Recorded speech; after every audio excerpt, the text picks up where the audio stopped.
Discover the power of music to heal and uplift. Introducing NeuroVibe, where rhythm meets recovery. NeuroVibe fuses ambient music textures with rhythmic layers to create music that goes beyond relaxation. It's crafted to resonate deeply, perfect for relaxation, self-reflection, or therapeutic sessions. NeuroVibe invites you to connect with your inner self through immersive sound. Explore NeuroVibe today on SoundCloud and experience the transformative power of music. Tune in, find your vibe, and discover what NeuroVibe can do for you. For more information, check out NeuroVibe on SoundCloud today at soundcloud.com/NeuroVibe-brainspotting. NeuroVibe is intended for general wellness and relaxation purposes and is not a substitute for professional medical advice, diagnosis, or treatment. Explore NeuroVibe now on SoundCloud. Dive in, find your rhythm, and feel better with NeuroVibe.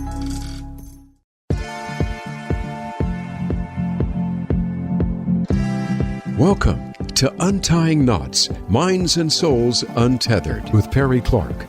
This program looks at mental health from unique perspectives and shows you how to manage your life by finding the knots that help you and stay away from the ones that could be a disadvantage. Now, here is your host, Perry Clark. Hello all, welcome to Untying Knots, Minds and Souls Untethered. I'm Perry Clark, licensed marriage and family therapist, back with you again after a bit of a hiatus to bring you another podcast talking about our joys of mental health and the many places we intersect with mental health as well as our interests. I want to, as always, remind everyone that this podcast is for entertainment and educational purposes only. It does not constitute working with a mental health professional. Please seek one out in your area to further explore what you need to work on. So, today's podcast, so this started out at, I think it was Big Bad 2023, when I was going through the dealer's lounge and I picked up a book. It was a book that had a skeleton figure playing a banjo that was called Gravemire. And as I looked at it, it was, set in Louisiana in the, I think it was 1896. And it's like, oh, well, this is an interesting one. I'm going to read it. And I did. And, set it down. Because right now, the people I play with, that wasn't an item we were playing with. And then, Big Bad 2024, as I'm looking through the list of games and so forth, I see a Gravemire game. So I had to get into it. Which is where I got to have the chance to play with our guest, who is one of the creators of it and a number of other games, Sylvan Lawrence. Sylvan Lawrence is a librarian and a director of the Clawhammer Games. They are the co-author and creator of Before the Flood and the creator of Gravemire, best-selling solo journaling game Athanor, two-player TTRPG game Singularity, and more. They're an avid indie tabletop fan and often can be found grubbing about a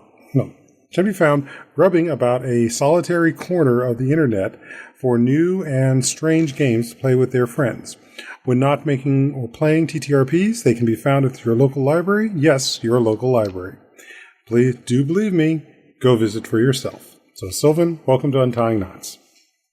Thank you. It's really great to be here. And thank you for the lovely introduction. I had a great time playing with you at Big Bad 24, and your character was deeply memorable, and it was one of the highlights of the con for me. So it's been a pleasure to get to reconnect with you and talk with you here. Yeah. Well, I was the only science guy in a group of gunslingers and bandits and so on and so forth. The only person who was really willing to ask the right questions, which served you well. Yep, I managed to run and get my ass out of there. Yeah, that is the best you can really hope for with Gravemire. Oh, yeah. And it was a fun game, definitely. Things I'm hoping to play it again in the future as well. But before we go on there, how did you get here? For everyone interested. Well, it's a bit of a circuitous route towards tabletop game design for me, but I mean, Gravemire itself started when I was probably when I was in high school, maybe when I was 15, 16 years old, but I really only planned on it being a private game project homebrewed for a couple of friends. And when that inevitably crashed and burned, I set it down and I went, all right, well, we're done here. And I'm going to go and move on to better and brighter things. And so I moved on to college. But near the end of my first year of college, lockdown hit from COVID, and I was suddenly left with a whole lot of time and a lot of bad decisions that I got to make for myself. And the biggest of those was I had recently connected with some of the folks over at Possum Creek Games. If you, dear listener, are unfamiliar, please do go check them out. Possum Creek is actually now an imprint of Steve Jackson Games, which is the mind behind GURPS and Munchkin, of all things. But Possum Creek has done games like Sleepaway and Wander Home, and more recently, Wickedness and Yazeba's Bed and Breakfast. At the time, though, I really was only there because I had been running a Sleepaway game during lockdown, and it had been going really, really well. And so I joined their Patreon and their Discord server, and I started to talk to folks over there and started to think about the fact that I'd really been doing game design and narrative design for a really, really long time already, and that there was no reason why I couldn't put it out there in the public and start to, if not make money off of it, at the very least gain a following. And so instead of doing things the normal way and taking things a step at a time, I went, you know what the first step to this whole process should be? The first step to this process should be running the largest and most ambitious Kickstarter that I can possibly imagine doing, when I have no idea what the hell is going on or like what to make heads or tails of. And I think that'll be a great experience that I can learn a lot from. And I was right, but I don't necessarily condone it as a way to get into tabletop game design. Start small, join a couple game jams, make some stuff and put it up on itch, experiment, talk to other people. Don't do what I did, but what I did work for me. Gravemire ended up being a really successful Kickstarter and is now sold kind of all over the world, which is bonkers to me. And from there, I had some people that knew me, and so it kind of just grew out of the connections that I had been making. And so I started to write more games and publish more games and work on more games. And this is one of the things that a lot of folks, a lot of designers in the industry don't necessarily talk about as much, is that like we all work on each other's stuff.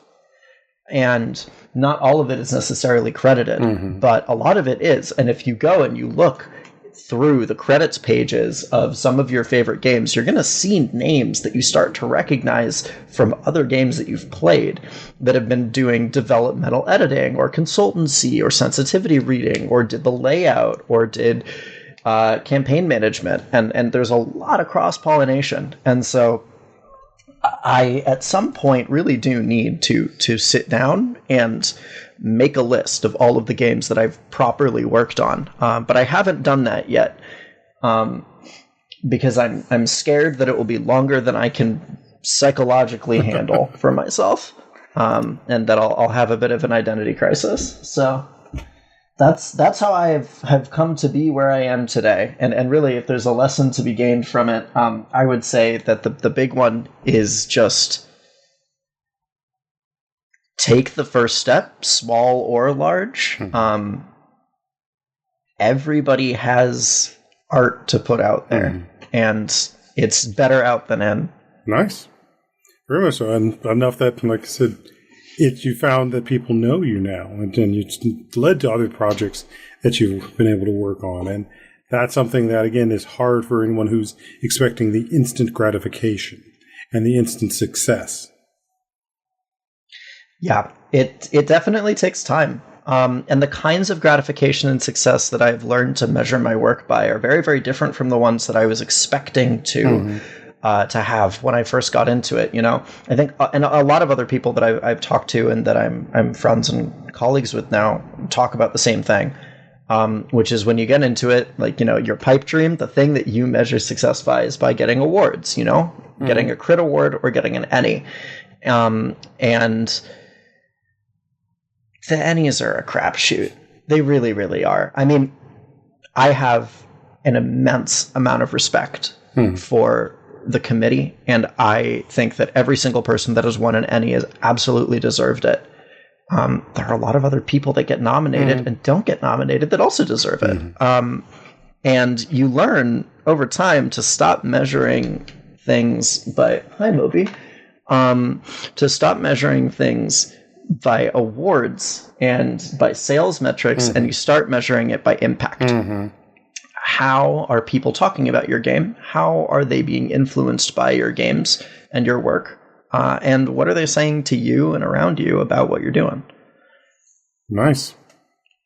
And or getting invited to work on other projects, or even begin to head a project or co-edit a project as well. Yes. Yeah, exactly. So, like, I guess the biggest example of this for me would be my most recent game, which came out. It's called Before the Flood. Good job, buddy. And Before the Flood is a game that I co-authored with Nicholas Ambrose, who is the...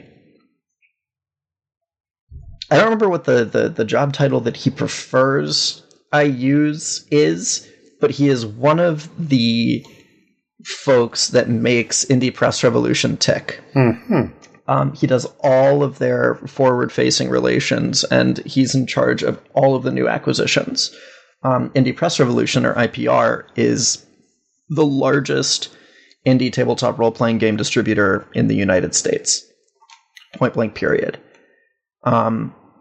They carry everything, and they sell to brick and mortars all over the country and often internationally as well. They are lovely, lovely people. They're based out of Gerlach, Nevada. I've bought a few games, and that's where I got your particular game from. Yes, they're also at conventions. You can find them at pretty much every major gaming convention that you can think of, and if they're not there, then somebody else is going to be tabling for them, like Three Dog Quest at Big Bad Con, which they don't table at because Nick attends for fun with me, because when I started working on Gravemire, the two of us started talking, and I needed some help with distribution and fulfillment for the Kickstarter. And so he sat me down and started walking me through shipping costs and all of that. And the two of us really hit it off, and we became really close friends. And that's how Before the Flood came about, is the two of us have been friends for years now, and we wanted to make something. And so we co-authored a game together, and then we got other people that we love and adore and deeply respect to work on it with us. Reese and MC did the art and the layout for it. They're two of the people that worked on Gravemire originally. And then Dominique Dickey from Sly Robot Games did our editing for us. Very nice. So since we've been talking about it, why don't you tell us a bit more about Before the Flood game, Before the Flood, and a bit more about why people would be interested in playing it. Yeah, so Before the Flood's a really unique game. I feel pretty confident in saying that there's no other game like it out there. It is we call it a map-making game of utopic creation for 6 players. And the 6 players that's the real kicker there, is you do need exactly 6 people to play it, which can be a real pain in the ass to schedule. But it's worth it. The way that the game works is each player takes on a different mantle of power, and each of these mantles has a different set of responsibilities when you're creating this map together. One person plays land, and land is in charge of drawing the map itself. The land masses, the elevation, all of that. There's another character who's in charge of putting down all of the landmarks that are natural, and another player who's there for all of the landmarks that are man-made and ordered and structured. And the idea with Before the Flood is that these 6 players are held in complete balance with each other. And this is both narrative and mechanic. So each player uses completely different resolution mechanics during their turn. Land uses casting stones to determine elevation. Legend uses a coin and a book to determine theming. Nature uses polyhedral dice, while Nation uses up to 16 d6 and nothing else.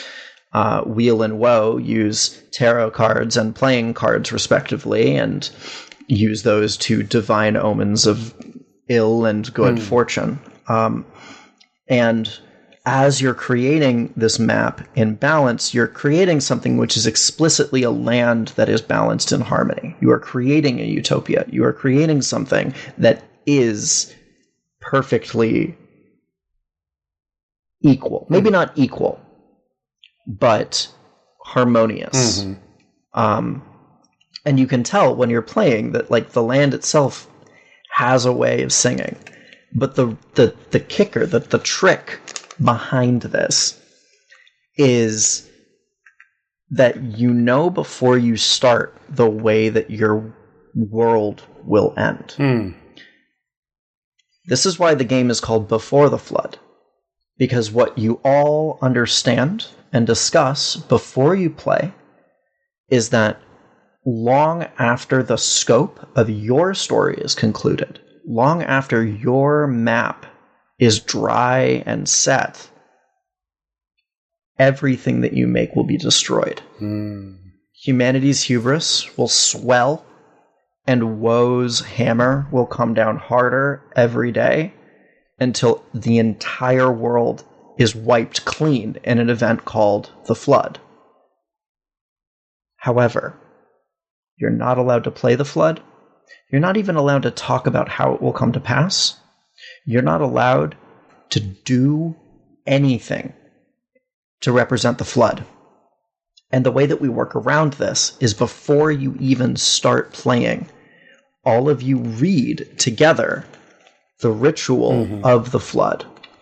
And you all imagine together what it would be like to bring that level of destruction and pain to what you haven't even started making yet.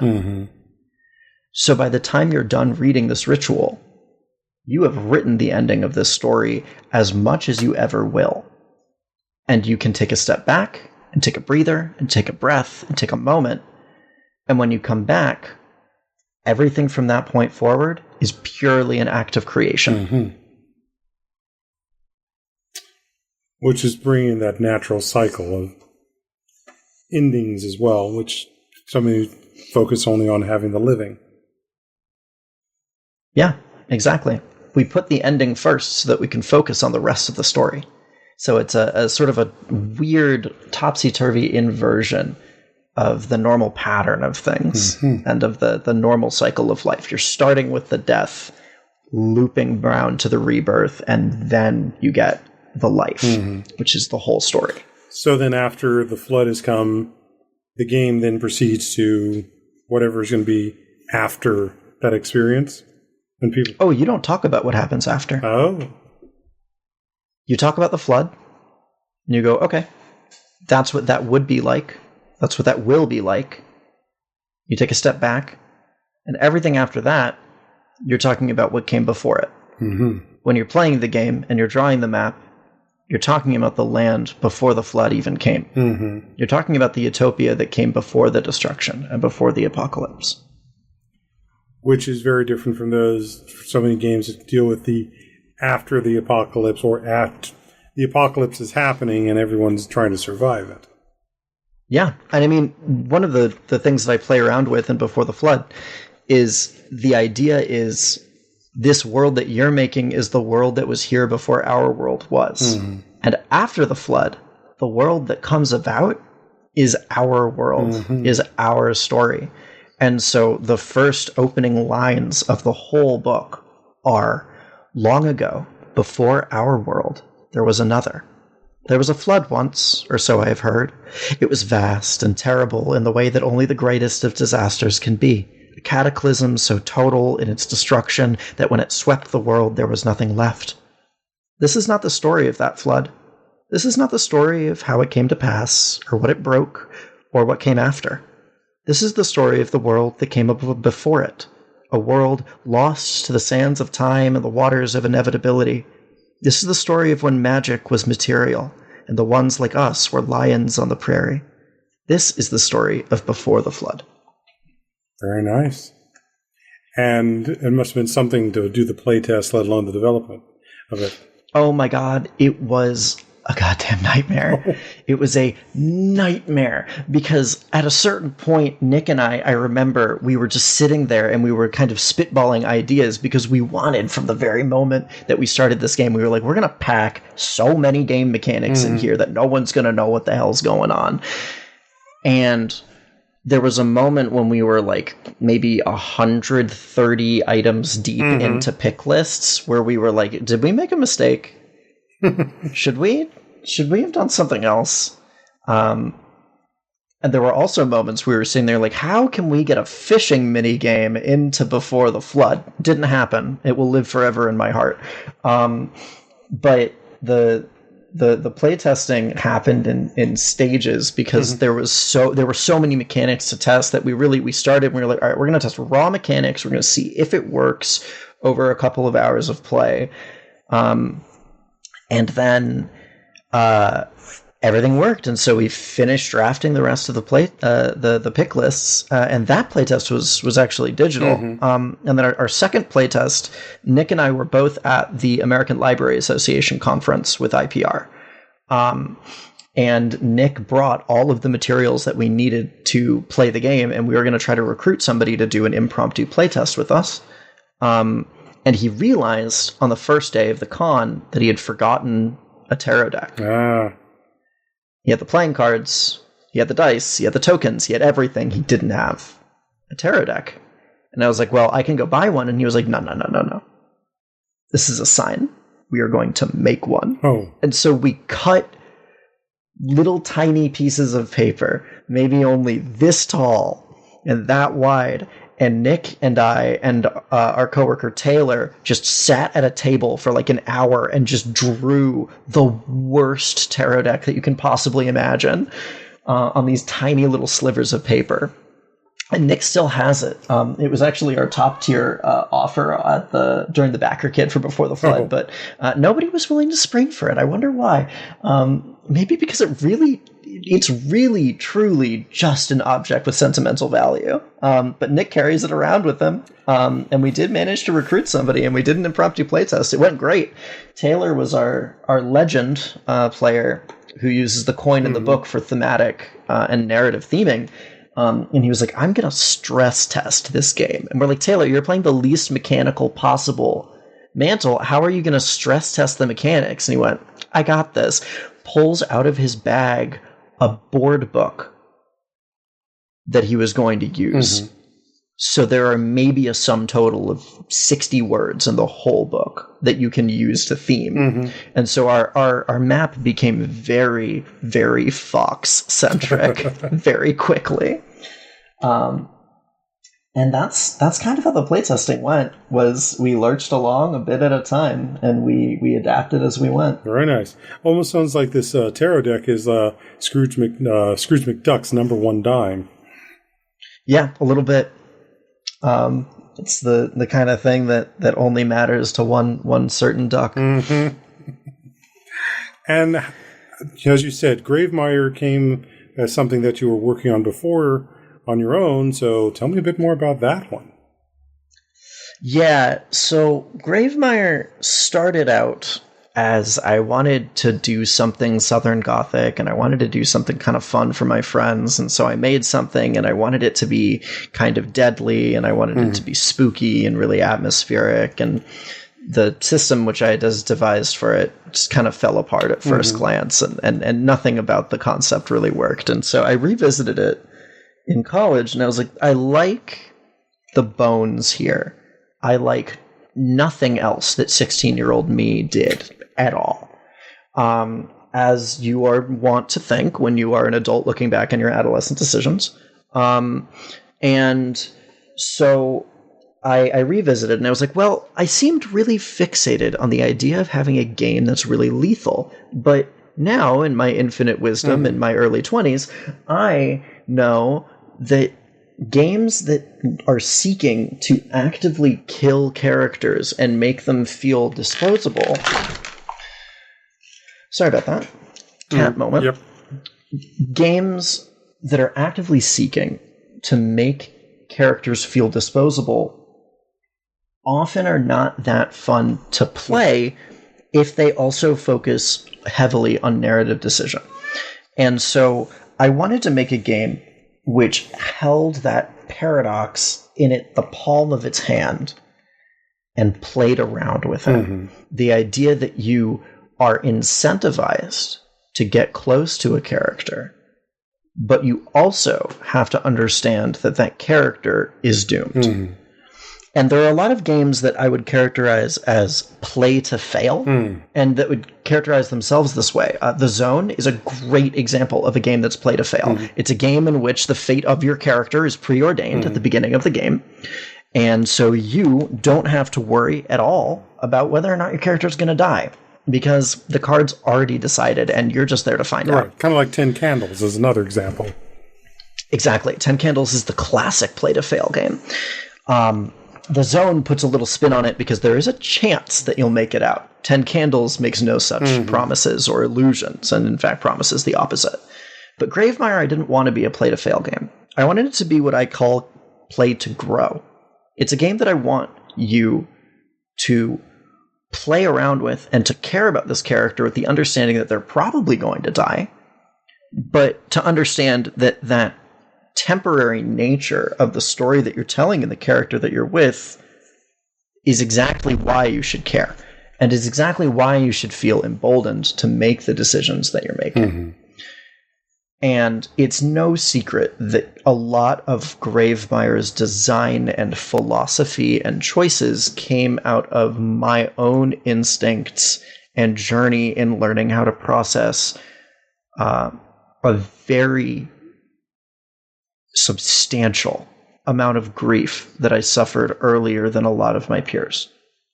And that Gravemire is the way that I was trying to make sense of that.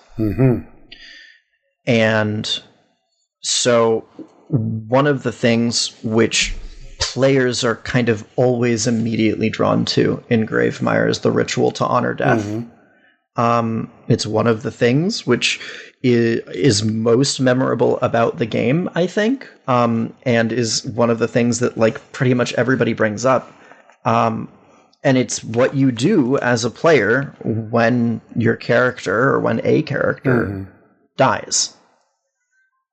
And I wrote it in, I think, maybe 2 drafts total, because all it was to me was, how would I process a loss of someone that I care about? What has worked for me? Which is one of the other reasons some people will play games, especially things like, as you said, this inevitable failure. Whether it is this or even like Call of Cthulhu, or I know there's a few other ones out there. Mothership is another one that comes to mind, or even Alien. The standpoint of no matter how well you did, you're going to meet this end. We can't at all get away from it. And I know that is something that we struggle with psychologically and just in people dealing with grief. Yeah, it's a really complex feeling. And if you squint your eyes and kind of tilt your head a little bit, you'll see that the themes are all there in Before the Flood, too.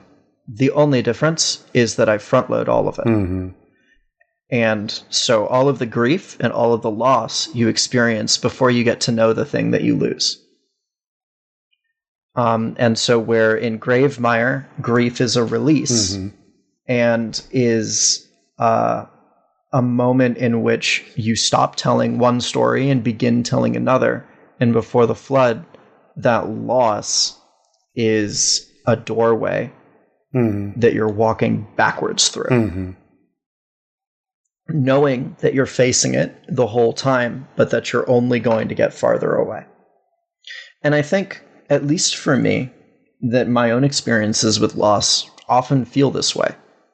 Because you don't usually have the privilege of seeing it coming. You're usually walking backwards towards that door. And once you're through it, you can't ever look away again. But it will never get closer. Right. Until it's your turn. There's always another door. Yep. And that is very true. So I think that's a lovely place for us to take a break here and come back and talk more about the other couple of games you've made in our next section. So stay tuned, folks. I'm Perry Clark, licensed marriage and family therapist, here with Sylvan Lawrence, and we'll be continuing this shortly.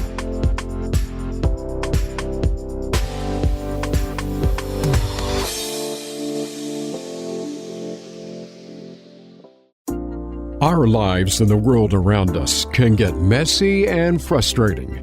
Untangle and Grow Counseling's focus is to untangle that mess and make sense of it so you have a good foundation to build and grow from. Visit us on the web at untangleandgrowcounseling.com. Perry Clark offers individual psychotherapy, couples and family therapy, and adolescence therapy from a variety of coping materials and resources. Visit untangleandgrowcounseling.com for more information. Discover the power of music to heal and uplift. Introducing NeuroVibe, where rhythm meets recovery. NeuroVibe fuses ambient music textures with rhythmic layers to create music that goes beyond relaxation. It's crafted to resonate deeply, perfect for relaxation, self-reflection, or therapeutic sessions. NeuroVibe invites you to connect with your inner self through immersive sound. Explore NeuroVibe today on SoundCloud and experience the transformative power of music. Tune in, find your vibe, and discover what NeuroVibe can do for you. For more information, check out NeuroVibe on SoundCloud today at soundcloud.com/NeuroVibe Brainspotting. NeuroVibe is intended for general wellness and relaxation purposes and is not a substitute for professional medical advice, diagnosis, or treatment. Explore NeuroVibe now on SoundCloud. Dive in, find your rhythm, and feel better with NeuroVibe.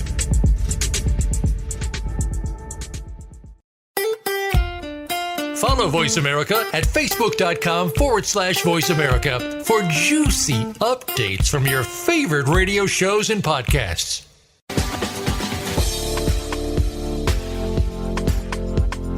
You are listening to Untying Knots, Minds and Souls Untethered. If you have a question or comment about our podcast, send an email to pclark@untyingknotspodcast.com. That's pclark@untyingknotspodcast.com. And now, back to the program. Hello all, welcome back to Untying Knots, Minds and Souls Untethered. I'm Perry Clark, licensed marriage and family therapist, here with Sylvan Lawrence, author of Gravemire, Before the Flood, and several other indie TTRPG games. Now, before I even get any further, and I forgot to say this in the second half, if you guys are looking for a game, because there's a few games that will probably work for this, but if you were looking to do your own version of the movie Sinners using a game system, Gravemire would be one of the ones I would suggest. Yeah, and I was just saying to Ferry a moment ago, but when I walked out of the theater after watching Sinners on Wednesday of this past week, I was going, man, I really want to play Gravemire. I got to get one of my friends to run Gravemire for me. It's been a while. It definitely scratches that itch. It's a little earlier temporally than Sinners is. But the time period piece is, I think, the least important in terms of aesthetics and themes. It really touches on those as well. So, exactly, because Gravemire takes place basically after the Civil War, while Sinners is taking place in 1930s Jim Crow Mississippi. So 20th century versus 19th although, century. as anyone who knows half of what you need to about history, you'll know that the 1890s are not terribly dissimilar from the 1930s for African Americans. Nope. There's nope. Only other big difference is technology. And even there, we haven't seen a major accelerant other than maybe the automobile. But even there, like in the bayou and in the backwater, there's not a whole lot of a car going on. Nope, it isn't.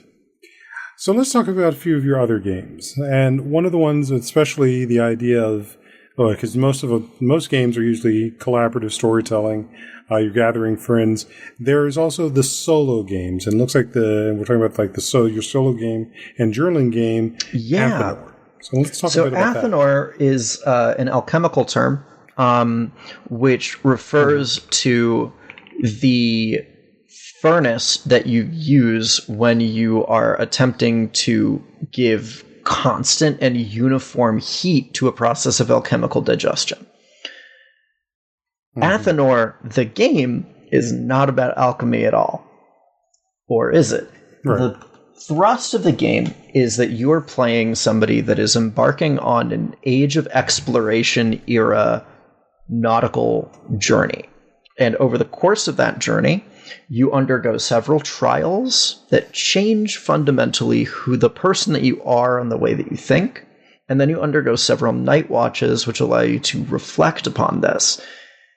The twist being that you have very little time to process any of this, because your entire journaling experience is governed by how long a match can burn in a bowl. Athanor was a game that I originally wrote for a 24-hour game jam. The Clawhammer Games Discord server used to do 24-hour game jams, where every Friday I would post a one-word theme, and you would have 24 hours to crank out the ugliest, worst first draft that you could think of and put it up on itch. And you'd be surprised at how many really lovely games came out of it, even games that didn't get later revisions. And it was a really good time. We haven't done one in a couple of years, but I kind of always am looking longingly through the glass back at them and thinking that I should get them started again. Athanor was a game that started for the Metamorphosis game jam.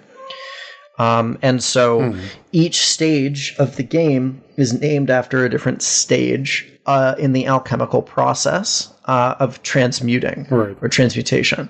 And the idea is that when you've completed this journey, that your sailor will be a different person. Maybe not literally, maybe literally. I've seen people take it in different ways.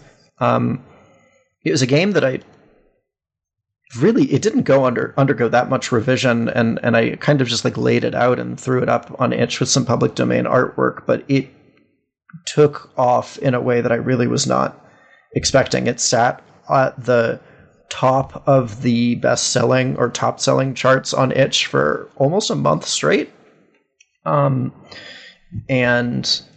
was a real wake-up call to me that games don't need to be the prettiest and most beautifully produced work of art in order for people to resonate with them. And so at Big Bad Con 24, I cranked out a couple of print copies of it, and they were pretty much all gone by the end of the con. I have maybe a couple left in my closet that I will figure out a use for. Well, one should probably at least get framed. Yeah, I certainly could. Feels a little weird to frame my own work. I have a Gravemire poster in the living room, but that's only because my mother made me put it up when she helped me move. But yeah, I could certainly frame it. I have one on the shelf, and that's good enough for me. Well, again, that number one die. Yeah. As well as a reminder about, again, what you discovered with this thing being produced. Although it definitely sounds like this might be an interesting mechanism, depending on how it is calibrated, also as a item for someone to use in grief work as well. Yeah, it's not a game that I put a lot of psychological or therapeutic intent into per se, but I frequently will tell people that they should play a journaling game if they're trying to work through something. And it doesn't need to be a huge, like, main title journaling game. You don't need to do an entire 30-hour, 1,000-year-old vampire run in order to work through it. But, you know, grabbing a zine off of Itch and stepping out of yourself and into another character for a little bit can have some really astounding impacts on the ways that you process your own feelings and perspectives. Very nice. And especially for that standpoint of it being a solo game, so it's moving at your own pace. You're not having to worry about our most dreaded big bad evil, which is scheduling time with people when playing TTRPGs. Yeah. To that end, then, let's talk about your other one, Singularity, which is a two-player game. Singularity is my baby. That's another one I wrote for a game jam for Clawhammer, actually, and threw up with like very minimal layout. And my friend Nicole made the cover for it. But it is, to this day, I think, my cleverest little mechanism of game design. It's a game in which you play. One person plays a fully fledged AI, and I'm not talking about a large language model. I'm talking far future Skynet level of AI. Right. And the other player plays a nascent AI that this original AI has just birthed into the world. And the nascent AI's job is to ask questions, and the original program's job is to answer them. And you play the game with a chess clock. And so the idea is that you start with very, very rapid fire back and forth required by the chess clock. And then you get to the point. I have this backwards, don't I? I believe you start slow and you get quicker. Well, especially as the nascent AI is learning and building its neural structure, it can now do, it can ask more questions, it's building more points in between the logic. And as it's doing so, it's taking computing power away from the parental node. And so the parental node's answers get shorter because it has less to give. And then you reach the halfway point, after which the parent starts asking questions, and the nascent AI starts answering them, and time dilates again until you are required to wait an agonizing full 60 seconds before answering. And so you start big, you narrow down, and then it contracts and expands again. And the real game mechanic that Singularity plays around with is sound, not time. Because the chess clock is there to ensure that sound is being used correctly. Time is not the issue. The issue is having to sit across from your partner in complete silence in between the act of asking a question and answering it. And it can be excruciating. Oh, yeah. It sounds like some couples therapy sessions I've been through. And the whole idea with Singularity is how can I craft the most uncomfortable relationship between a parent and a child that still feels so horrendously, exhaustingly uncomfortable and artificial. Very nice. Very nice. Yeah. And like I said, it can also work as something through couples therapy as well. Especially when they each want to speak at the same time, but there isn't also allowing for that chance for actual delay and processing. Yeah. And the sort of punchline to the game is at the very end, after you've asked that last question with 60 seconds between the query and the response, then you both set down your stopwatches or your chess clock, you take out a piece of paper, and you answer the following question in silence. What should I do next? And then you fold it up, and you put it in your pocket, and you both leave. And you don't show each other. So they're not even exchanging, having to try and figure out the question. Okay. No, because you have nothing left to say to each other.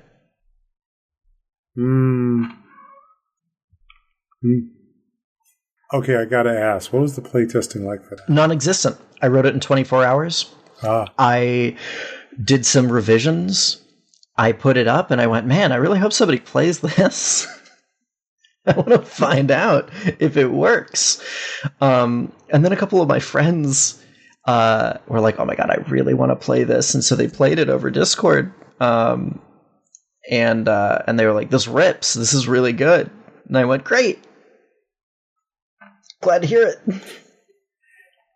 Because so it's interesting, especially the games that you've designed, just how much they don't get lost necessarily in a genre. Especially because we're in the day and age now where like the major property is like Dungeons and Dragons, or for some Warhammer 4000K, and it's just like, okay, these games aren't about those environments. No, I mean, Gravemire is probably my most genre game, and I was pretty worried after I did it that people were going to start pigeonholing me and being going like, where's your next horror game? And I love horror. I really do. I do a lot of horror work, but I don't publish most of it, and I'm not interested in just writing horror games. I like horror a lot, and I think that it has immense benefits, but I think that my favorite games are the ones that toy around with genre, that aren't quite comedies, or aren't quite satires, or aren't quite horror, or aren't quite fantasy, and are maybe all of those things at once in ways that are very difficult to quantify and to write down on paper, but which really work at the table. Because I think oftentimes that we as people, we as consumers of media, like for our media that we consume to be tidy, and we like for it to be neat, we like for it to wrap up in like ways that make sense to us and that we can put into different categories that make sense to us because that's more comfortable to consume. But oftentimes when we're at the table, we're not consuming media, we're creating it, and we're making works of art, and we're telling stories. And a lot of times, even though we like to consume stories that are easily categorizable or are more easily sorted into different genres, the stories that we like to tell are often more messy and nuanced and complicated because we as people are messy and nuanced and complicated animals, and we have a lot of feelings about a lot of things. Very true, very true. And sadly, to think that a lot of people get the idea that somehow we are perfect and we are in it, that everything is following that is not complicated. Yeah. I find that the stories that I've really bounced the hardest off of when I've been trying to tell them are the ones that are really resistant to genre deviation.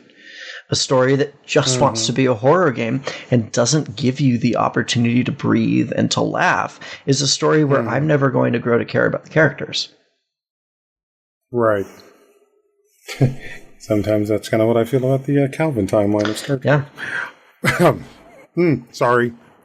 I am a Star Trek fan, just not the biggest fan of the Calvin line. I mean, it's exactly what I'm talking about. You need space for things to wiggle around. I mean, the original pitch for Star Trek, right, was wagon, train, and space, and it did not end up following that pitch at all. You could argue that Firefly did a much better job, but definitely. That in and of itself already is genre bending.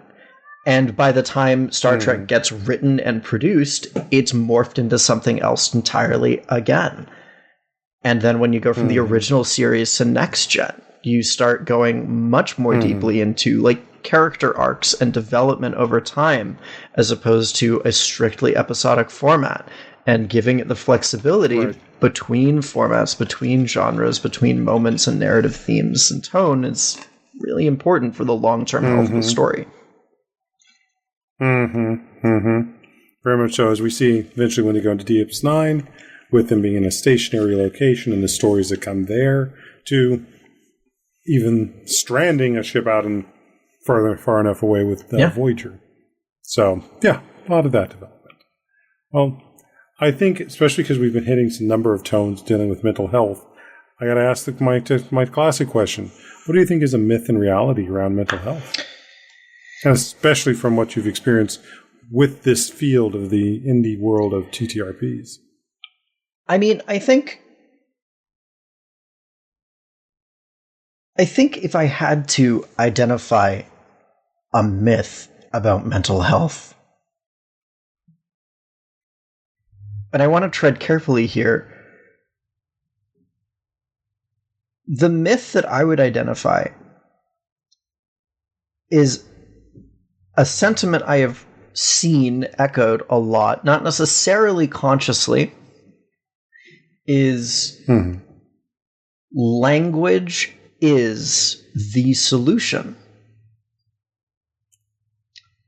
And that if you have the right words, and you have the right language, and you have the right ways of talking about something, that you can make it go away.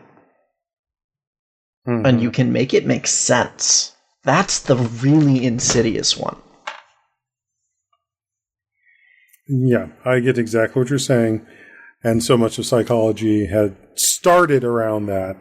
But even to what we know now, you can't exclude the body. And that standpoint of now looking at what we call bottom-up or more neuroexperiencing, like brain spotting or EMDR or somatic therapies, is using the body as part of that way of knowing and experiencing that isn't just purely frontal lobe and right. And I mean, one of the realities of mental health, right, as contrasted to this myth, is like sometimes you can't make sense of it.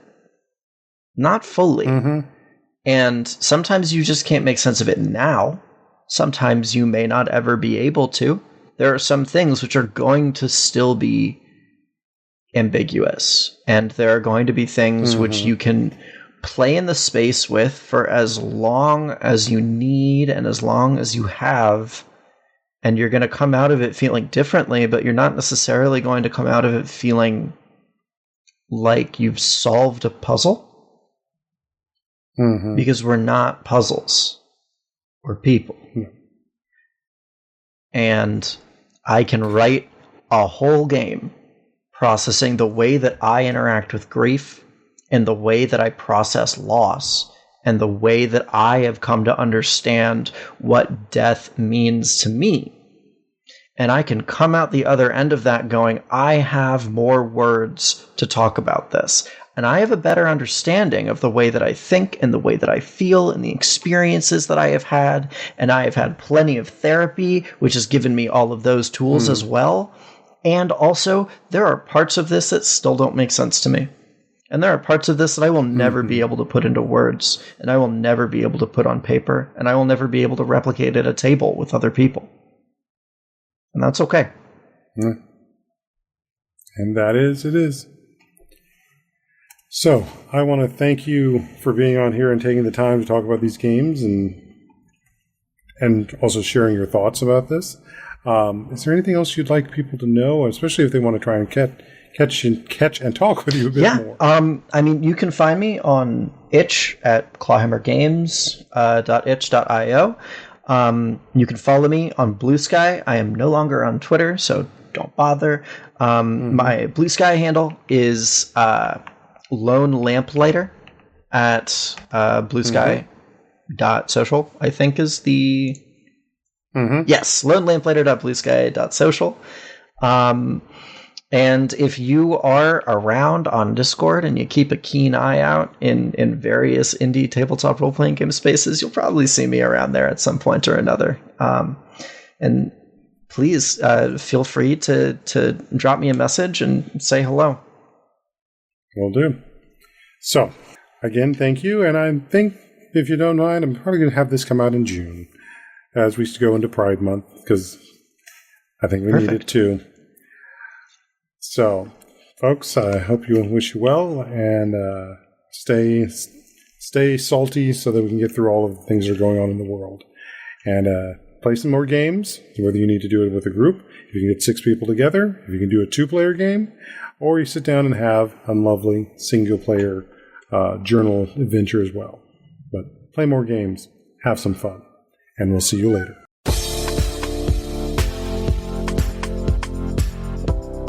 Thank you for tuning in for Untying Knots, Minds and Souls Untethered. Be sure to join your host, Perry Clark, for another episode on the podcast coming soon on the Voice America Empowerment Channel.